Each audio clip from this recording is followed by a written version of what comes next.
Joseph? Iniiwasan mo na?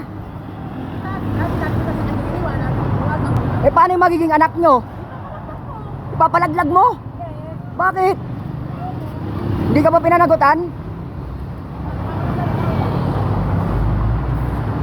Huwag mo ipapalaglag, sayang. Bakit ba nag-usap ba kayo nakaraan? Dahil buntis ka sabi mo? Oo, pinapapalaglag ko nga po. Bakit mo nga papalaglag? Pasok nga ako na sa pinag-uwian na ako. Eh may trabaho naman si Joseph. Ayan nga kami kung yes, kapit ka nang may pera. Kung paano naman. Bakit hindi ba Papasok ako na sa bilan, uy. Tangina. Huwag mo ipapalaglag yung nasa pupunan mo. Pinapalaglag mo, lagot ka kay Joseph niyan. Pwede ka naman panagutan nun eh.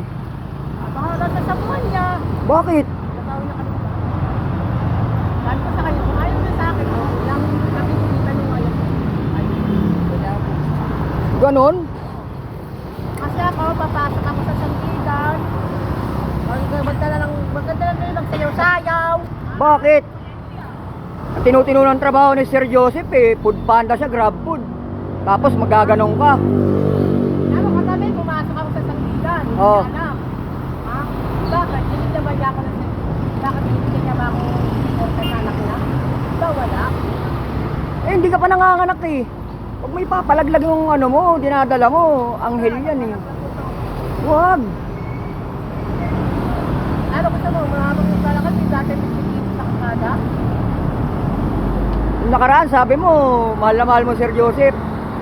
Sabi lang yun, kasi iba nangawin nga kami. Oh. O, diba? Ngayon, ano masasabi mo kay Sir Joseph bago matapos to? Tama siya, sabi yun. Pero mahal mo pa.